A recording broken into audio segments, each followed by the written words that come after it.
ہزاروں سال پہلے کی بات ہے۔ یہ زمین بالکل ویران تھی، نہ انسان، نہ شہر، نہ آبادیاں، صرف ایک ہی مخلوق یہاں آباد تھی، وہ تھے جنات۔ جنات کے قبیلے زمین کے کونے کونے میں پھیلے ہوئے تھے، مگر ان کے درمیان ہمیشہ لڑائیاں، جھگڑے، فساد اور خونریزی جاری رہتی تھی۔ پوری زمین میدان جنگ بن چکی تھی۔ یہ منظر اللہ رب العزت کی بارگاہ میں پیش ہوا تو اللہ تعالیٰ نے فیصلہ فرمایا، زمین کو اس فساد سے پاک کر دیا جائے۔ فرشتوں کو حکم دیا گیا، وہ بڑے بڑے لشکروں کی صورت میں زمین پر اترنے لگے اور جنات پر زبردست حملہ کر دیا۔ جنات نے مقابلہ کرنے کی کوشش تو کی، مگر اللہ کے حکم کے سامنے وہ بے بس ہو چکے تھے۔ اس حملے میں بے شمار جنات ہلاک ہوئے، اور جو بچ گئے وہ پہاڑوں، جنگلوں اور دور دراز جزیروں میں چھپ گئے۔ انہی جنات میں ایک نہایت ہی نیک اور عبادت گزار جن تھا، جس کا نام تھا عزازیل۔ عزازیل باقی جنوں سے مختلف تھا، وہ فساد سے بالکل الگ رہتا اور دن رات عبادت کرتا رہتا تھا۔ جب فرشتے جنات کے خلاف لڑنے آئے تو عزازیل نے کھل کر فرشتوں کا ساتھ دیا۔ فرشتے اس کی عبادت اور اخلاص سے بہت امپریس ہوئے۔ جب جنگ ختم ہوئی تو وہ اسے اپنے ساتھ آسمانوں پر لے گئے۔ اب عزازیل فرشتوں کی محفلوں میں رہنے لگا۔ وقت کے ساتھ ساتھ اس کا علم اور عبادت میں مقام بڑھتا چلا گیا، حتیٰ کہ اللہ تعالیٰ کے ہاں اس کا درجہ بہت بلند ہو گیا۔ مگر اسی دوران اس کے دل میں ایک خاموش خواہش نے جگہ بنانا شروع کی، کاش زمین کی خلافت مجھے عطا ہو جائے۔ وقت گزرتا جا رہا تھا، پھر ایک دن اللہ رب العزت کی طرف سے ایک اعلان ہوا، ایک ایسا اعلان جو سب کچھ بدل دینے والا تھا۔ اللہ تعالیٰ نے ارشاد فرمایا، میں زمین میں اپنا ایک خلیفہ بنانے والا ہوں۔ تمام مخلوقات میں ہلچل مچ گئی۔ سب کے ذہن میں یہی سوال تھا کہ زمین پر اللہ کا نائب کون ہوگا؟ فرشتے زمین پر اس سے پہلے جنات کا فساد دیکھ چکے تھے، تو انہوں نے حیران ہو کر اللہ رب العزت سے عرض کیا، کیا تو زمین میں ایسے کو خلیفہ بنائے گا جو فساد کرے گا اور خون بہائے گا؟ حالانکہ ہم ہر وقت تیری تسبیح اور پاکی بیان کرتے ہیں۔ اللہ تعالیٰ نے ارشاد فرمایا، میں وہ جانتا ہوں جو تم نہیں جانتے۔ دوسری طرف عزازیل یہ اعلان سنتے ہی بہت خوش ہوا۔ وہ بہت کانفیڈنٹ تھا کہ اللہ کے ہاں اس کا جو مقام ہے، اس لیے اب اس زمین کی خلافت تو اسے ہی ملنے والی ہے۔ لیکن پھر ایک ایسا واقعہ ہوا جس نے سب کو حیران کر دیا۔ اللہ تعالیٰ نے حضرت اسرائیل علیہ السلام کو حکم دیا کہ وہ زمین کے مختلف علاقوں سے مٹی جمع کریں۔ حضرت اسرائیل علیہ السلام نے پہاڑوں، میدانوں، ریگستانوں اور زرخیز زمینوں ہر جگہ سے تھوڑی تھوڑی مٹی جمع کی۔ یہ مٹی مختلف رنگوں کی تھی، کسی جگہ کی مٹی نرم تھی اور کسی کی سخت۔ اس مٹی سے اب اللہ تعالیٰ نے ایک نئی مخلوق تخلیق فرمانا شروع کی، انسان۔ جب پہلے انسان کی تخلیق مکمل ہوئی تو اس کا نام رکھا گیا آدم۔ پھر اللہ تعالیٰ نے ان میں روح پھونکی اور یوں انسانیت کی ابتدا ہو گئی۔ اب تمام مخلوقات کی نظریں حضرت آدم علیہ السلام پر تھی کہ ان میں کیا خاص بات ہے، وہ کیسے سب سے ڈیفرنٹ ہیں۔ اب اللہ رب العزت نے حضرت آدم علیہ السلام کو خاص علم عطا کرنا شروع کیا، ایسا علم جو اس سے پہلے کسی کو بھی نہیں دیا گیا تھا، نہ فرشتوں کو، نہ جنات کو۔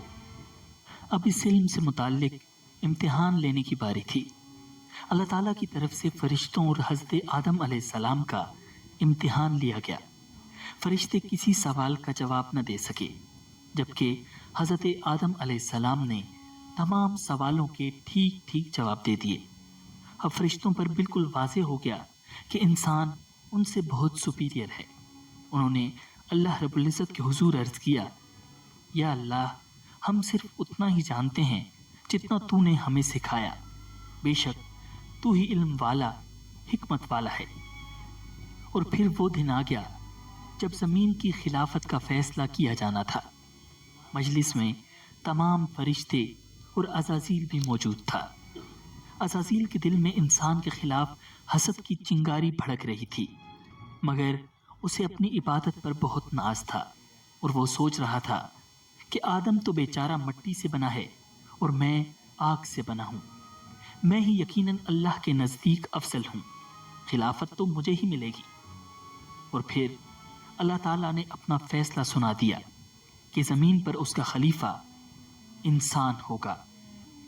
عزازیل پر یہ خبر بجلی بن کر گری، وہ شوق میں چلا گیا، اس کی آنکھیں غم اور غصے کی وجہ سے سرخ ہو رہی تھیں۔ اب اللہ رب العزت نے تمام فرشتوں اور عزازیل کو حکم دیا، آدم کو سجدہ کرو۔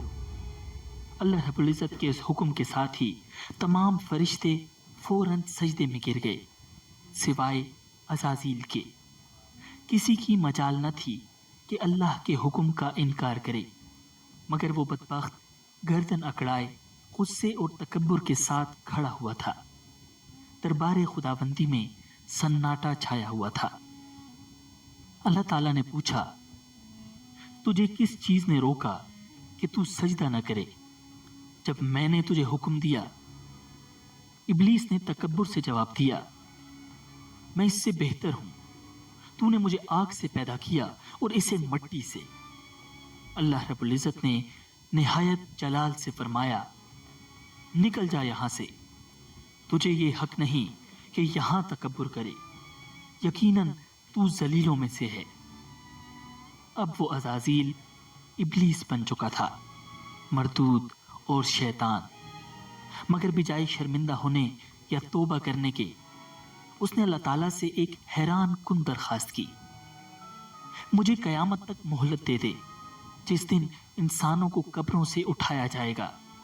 اللہ رب العزت نے فرمایا، جا، تجھے مہلت دی گئی۔ لیکن ابلیس نے وہیں ایک اور اعلان کیا، جو کہ ایک چیلنج تھا، ایک سازش تھی۔ کہنے لگا، اب چونکہ تو نے مجھے گمراہ کیا ہے، اس لیے میں بھی قسم کھاتا ہوں کہ ان انسانوں کی گھات لگا کر تیرے سیدھے رستے پر بیٹھا رہوں گا، پھر میں ان پر چاروں طرف سے حملے کروں گا، ان کے سامنے سے بھی اور ان کے پیچھے سے بھی اور ان کے دائیں طرف سے بھی اور ان کے بائیں طرف سے بھی، اور تو ان میں سے اکثر لوگوں کو شکر گزار نہیں پائے گا۔ اللہ رب العزت نے نہایت جلال سے فرمایا، نکل جا یہاں سے ذلیل اور مردار ہو کر، ان میں سے جو تیرے پیچھے چلے گا وہ بھی تیرا ساتھی ہوگا، اور میں تم سب سے جہنم کو بھر دوں گا۔ یوں ابلیس انتہائی ذلیل ہو کر بارگاہ خداوندی سے نکل گیا۔ وہ غصے اور انتقام کی آگ میں جل رہا تھا۔ اسے سب سے زیادہ غصہ انسان پر تھا، جس کی وجہ سے وہ اللہ رب العزت کی مجلس سے نکالا جا چکا تھا۔ اب حضرت آدم علیہ السلام کا اصل امتحان شروع ہونے والا تھا۔ انسان اور شیطان کا مقابلہ شروع ہونے والا تھا۔ حضرت آدم علیہ السلام جنت میں رہنے لگے، وہاں ہر طرح کی نعمتیں تھیں، لیکن پھر بھی وہ اکیلا محسوس کرتے تھے، انہیں تنہائی کا احساس ہوتا تھا۔ اللہ رب العزت نے ان کی تنہائی دور کرنے کے لیے ان کی زوجہ حضرت حوا علیہ السلام کو پیدا فرمایا، وہ ان کی ساتھی بنی۔ اب حضرت آدم اور حضرت حوا دونوں خوشی سے جنت میں رہنے لگے۔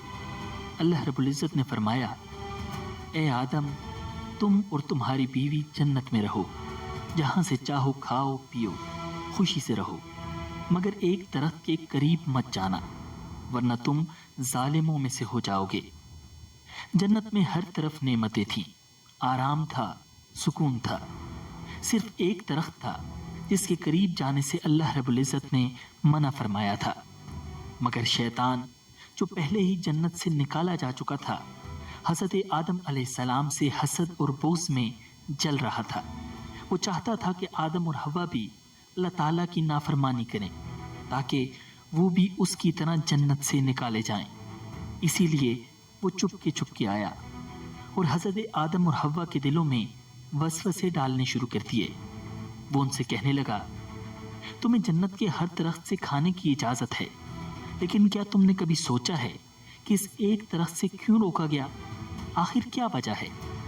پھر اس نے جھوٹ بول کر کہا، تمہیں روکا اس لیے گیا ہے کہ اگر تم نے اس درخت کا پھل کھا لیا تو تمہیں ہمیشہ کی زندگی مل جائے گی، تم فرشتے بن جاؤ گے، تمہیں کبھی موت نہیں آئے گی۔ یہ درخت تو شجر خلد ہے، یعنی ہمیشہ کی زندگی دینے والا درخت۔ ابلیس نے بڑی نرمی، چالاکی اور جھوٹی قسموں کے ساتھ یہ ظاہر کیا کہ وہ ان کا خیر خواہ ہے۔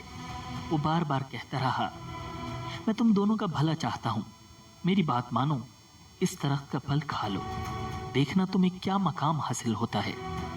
حضرت آدم اور حوا نے کبھی جھوٹ سنا ہی نہیں تھا اور نہ کبھی کسی کو اللہ کی جھوٹی قسم کھاتے دیکھا تھا، تو بالآخر وہ دھوکہ کھا گئے اور اس درخت کا پھل کھا لیا۔ بس یہی وہ لمحہ تھا جس نے سب کچھ بدل دیا۔ اللہ تعالیٰ کا حکم ٹوٹ چکا تھا۔ جیسے ہی انہوں نے پھل کھایا، فوراً جنت کا نورانی لباس ان کے جسموں پر سے غائب ہو گیا اور وہ گھبرا کر جنت کے پتوں سے خود کو چھپانے لگے۔ ان پر ایک دم شرمندگی چھا گئی۔ اللہ تعالیٰ نے حضرت آدم کو پکارا، کیا میں نے تمہیں اس درخت سے منع نہ کیا تھا اور یہ نہ کہا تھا کہ شیطان تم دونوں کا کھلا دشمن ہے؟ دونوں نے جب اللہ کی پکار سنی تو مارے خوف کے کانپ اٹھے۔ حضرت آدم اور حضرت حوا علیہ السلام بہت غمگین تھے کہ ان سے کیا گناہ ہو گیا، کیسے وہ شیطان کے دھوکے میں آ گئے۔ انہیں سمجھ نہیں آ رہی تھی کہ اللہ رب العزت سے معافی کیسے مانگے، مگر اللہ کی کریم ذات کو ان کی حالت پر رحم آ گیا اور اللہ تعالیٰ نے خود انہیں ایک خاص دعا سکھا دی، ربنا ظلمنا انفسنا وان لم تغفر لنا وترحمنا لنکونن من الخاسرین۔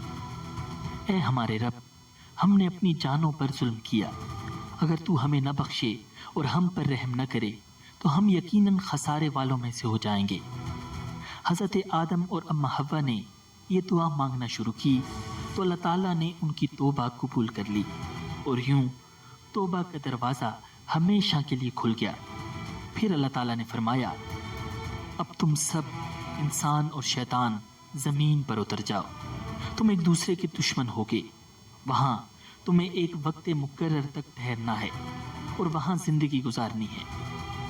حضرت آدم اور حضرت حوا کو جنت سے اتار کر اس زمین پر بھیج دیا گیا۔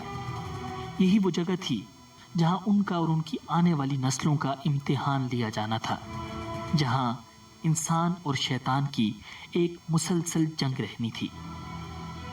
اس زمین پر تو سب مختلف تھا۔ ادھر آ کر انہیں پہلی بار بھوک کا احساس ہوا، پہلی بار کھیتی باڑی کی، روٹی پکائی اور تب جا کر پیٹ بھرا۔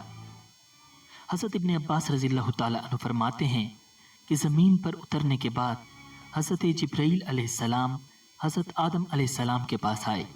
ان کے ساتھ گندم کے 7 دانے بھی تھے۔ حضرت آدم نے پوچھا، اے جبرائیل، یہ کیا چیز ہے؟ حضرت جبریل علیہ السلام نے جواب دیا، یہ اسی درخت کا پھل ہے جس کے بارے میں آپ کو منع کیا گیا تھا، لیکن آپ نے وہ کھا لیا تھا۔ حضرت آدم نے فرمایا، اب میں ان دانوں کا کیا کروں؟ حضرت جبریل نے کہا، انہیں زمین میں بو دیجیے۔ حضرت آدم نے ان دانوں کو زمین میں بو دیا۔ یہ دانے بہت وزنی اور بڑے تھے، دنیا کے عام دانوں سے کہیں زیادہ۔ کچھ عرصے بعد وہ دانے اگائے۔ حضرت آدم نے فصل کاٹی، دانے صاف کیے، پھر انہیں پیسا، آٹا گوندا اور روٹی بنائی۔ یوں حضرت آدم علیہ السلام نے زمین پر محنت کر کے کھانا کھانے کا طریقہ سیکھا۔ اسی طرح حضرت آدم علیہ السلام کا پہلا لباس بھی حضرت جبرائیل علیہ السلام کی مدد سے تیار ہوا۔